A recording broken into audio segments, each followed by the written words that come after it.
The garage had been searched at least twice before, but police said it was too dangerous to send cadaver dogs inside. A volunteer group told police their dog got a hit in the garage, but that lead was never followed, and somehow the body went undiscovered.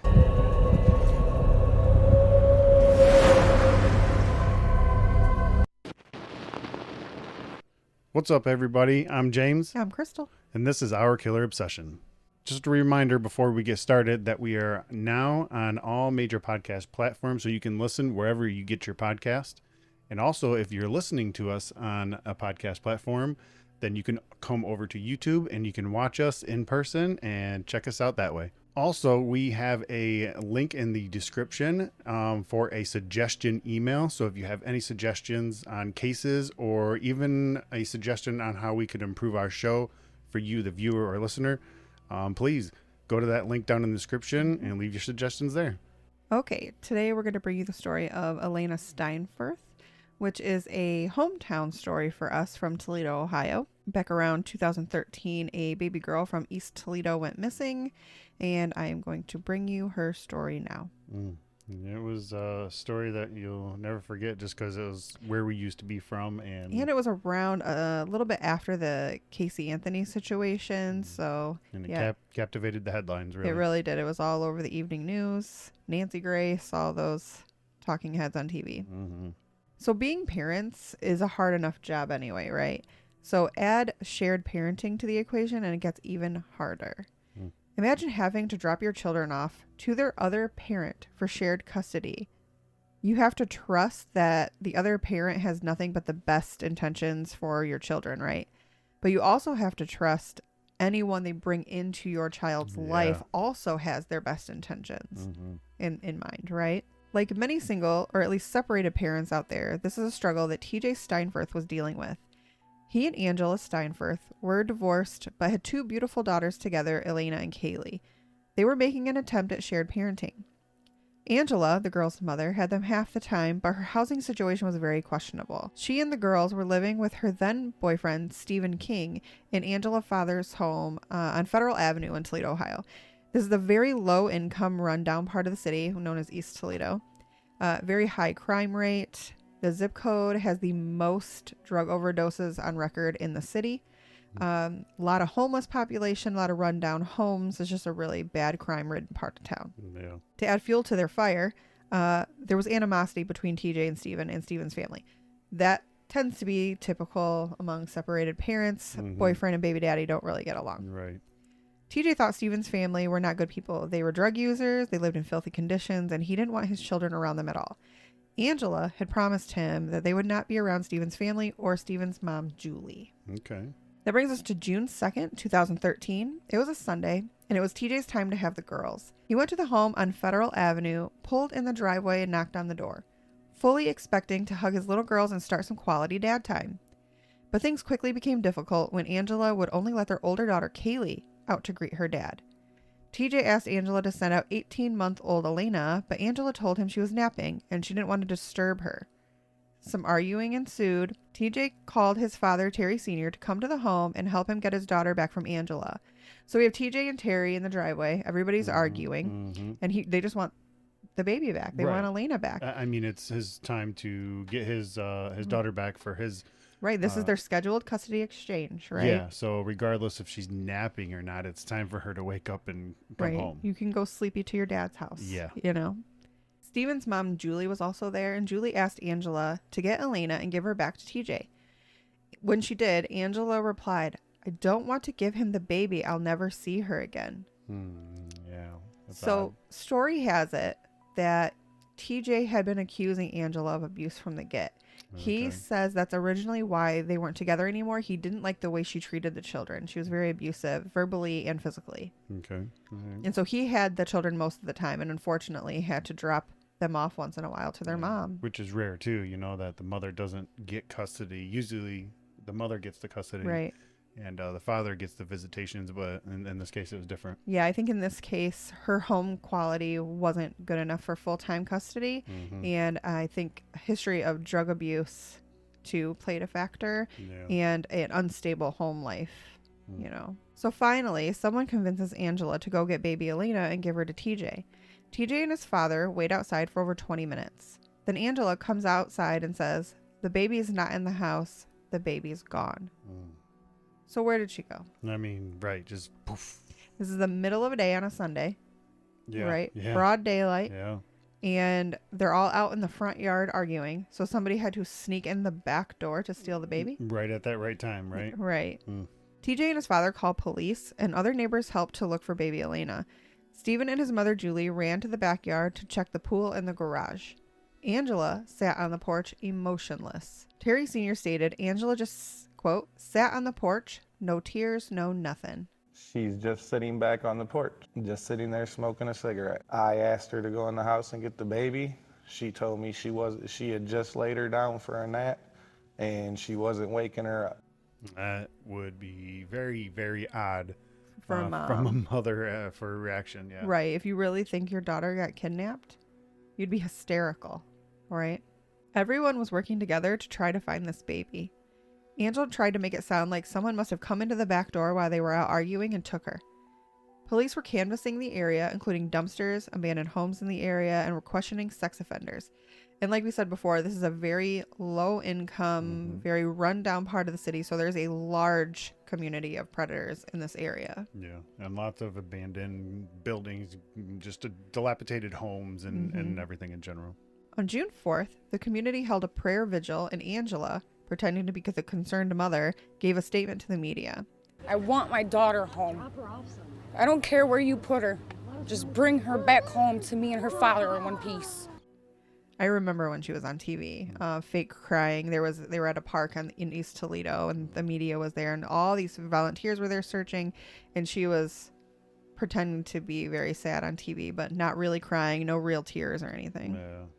By June 9th, police had searched the Maumee River, the wooded area around it, and everywhere near the family home, and they were running out of leads.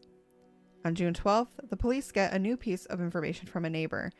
The neighbor said they saw Angela and her boyfriend leave the night before Elaina was reported missing, carrying something wrapped in a blanket. They were gone about 15 minutes and came back. The police searched more homes in the area and a van owned by one of Stephen's family members, and the van was impounded. Really? Yeah, very interesting. Yeah. I don't know if that was true, if the neighbor really did see them leave with something that night, Right. but the van was impounded, so they had to have found something, right? Or they just wanted to comb through it a little bit more. Yeah. Maybe search for some DNA or hairs or something. Yeah. Mm-hmm. Julie, Stephen's mother, also told police that the night before Elaina went missing, Angela asked if they could stay the night at her house. She had told her they had nowhere else to go for the night, although they were technically staying at Angela's father's home. So I think the story was that Angela and her boyfriend were fighting and they didn't want to stay in the same house together. So her and the girls were going to go stay at Julie's house for the night. Okay. Julie said yes, but she also said she never saw baby Elaina that day. Oh, okay. All right. So she did go over there, but there was no sight of Elaina. Right. Wow. And also, that's also where she promised TJ she wouldn't take the kids. Yeah, right. She wasn't supposed to be over there. Mm-hmm. On Thursday, June 13th, Angela was arrested on charges of felony child endangerment. The Toledo police held a press conference stating they believed Elaina was injured in some way and her mother knows more than what she was telling police. I think that's pretty obvious, just based on her reaction to everything and how she was Story behaving. changes and stuff, and Yeah, and she was behaving not. I mean, people say don't judge people by the way they are behaving because everybody reacts to stress differently and all that stuff. Yeah. BS. But as a mom, you'd be freaking out. You're not going to be calm, no tears, making up different stories now. You're going to do everything you can to find your baby. Through the month of June, police kept searching. They expanded their search to surrounding areas, including Perrysburg, Ohio, and Maumee, Ohio. They also had dive teams come back and search the Maumee River again, this time using sonar equipment. So the Maumee River runs right through Toledo, and it is a big, deep, muddy river. Yeah. Known as like the Muddy Maumee. Yep, the Muddy Maumee, and it's very dangerous. It has a very dangerous undertow. You're not supposed to swim in it. It can carry you away. A lot of people drown in it every year. And then also, if we refer back to the neighbors saying that they supposedly left the night before and was gone for 15 minutes, something wrapped in a blanket, you could leave from their location, their house, and go to the river, presumably dump something, and be home within that 15-20 minute range. It was not far from the river. Yeah, no, you're right. On June 20th, Angela had a court appearance, but the real drama was outside the courthouse. A fight erupted between the families. Angela's father was quoted as saying, "It ain't about you guys. It ain't about the media. It ain't about talking smack and everything and sitting around campfires. It's about my granddaughter. It ain't about them. It ain't about me. It's about my granddaughter and my daughter and bringing my granddaughter home."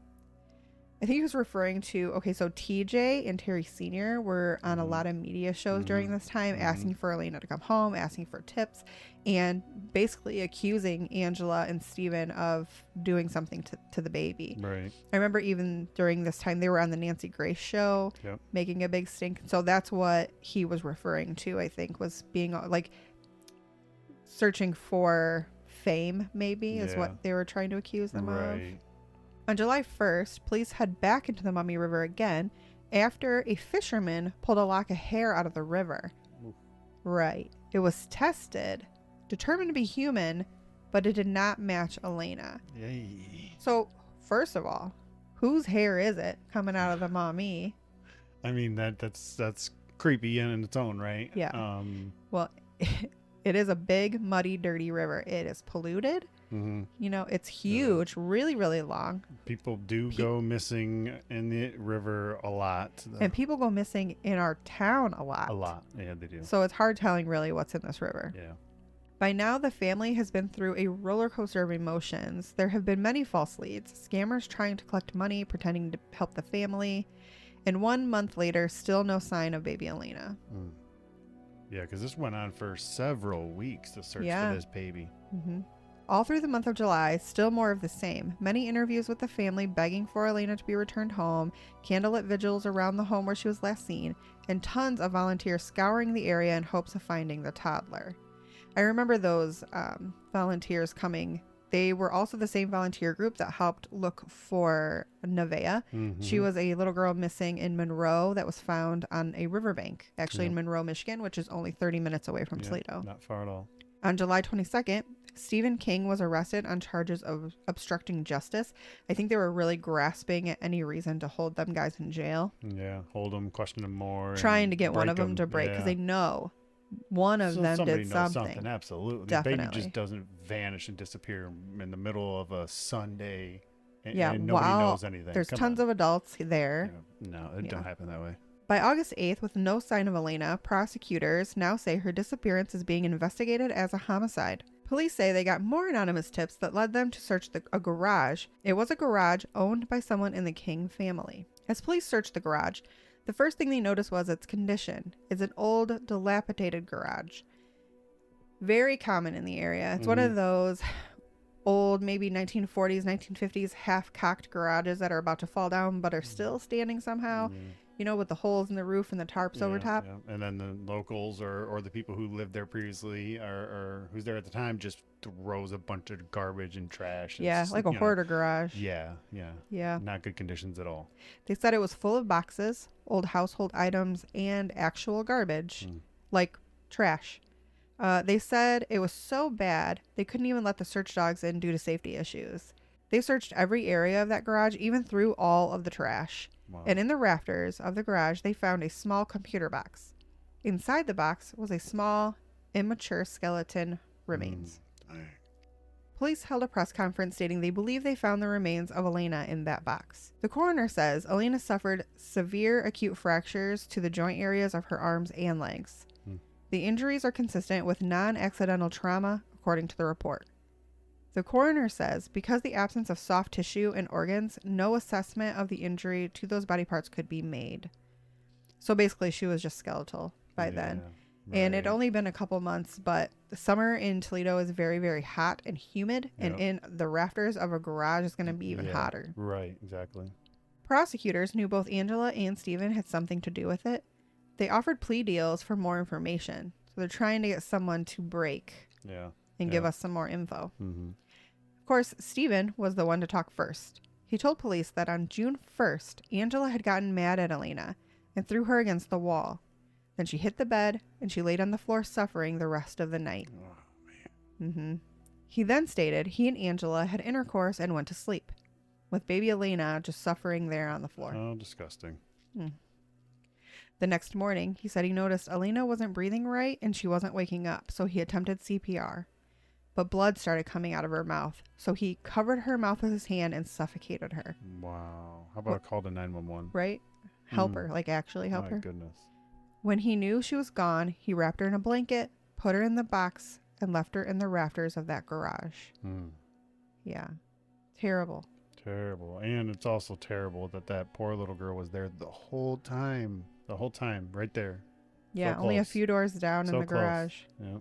Stephen King pleaded guilty to aggravated murder, tampering with evidence, and obstruction of justice charges in that case.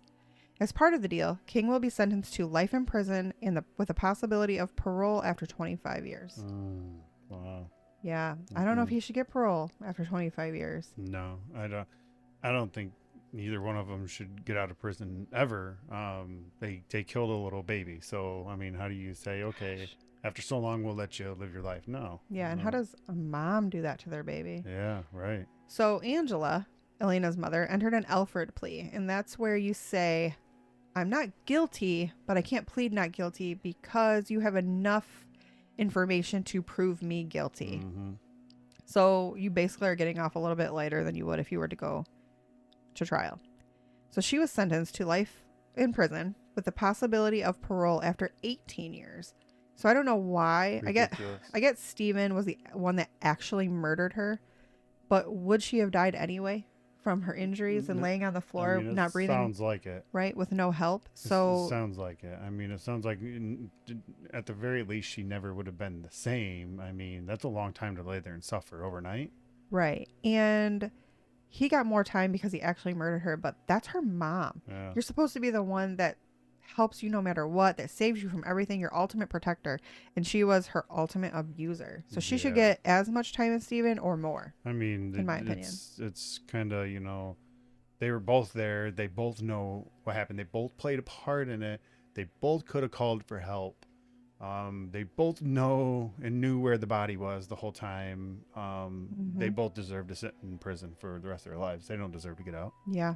That's crazy. That's crazy to me. I do not agree with those No. sentences at all. That's wild. And that, guys, is the sad story of baby Elaina Steinfurth from Toledo, Ohio. And I also want to say that we need to be children's voices. They can't speak up for themselves always. And I know a lot of us have seen kids in bad situations or that we know are getting abused, and some people are too afraid to say anything. So speak up, stand up, and be the kid's voice and be an advocate for children that are being hurt or abused. Right. Sometimes, a lot of times, they don't know no different. They don't know what's going on. They need a voice. If you see something, say something. Exactly. All right, and that's going to do it.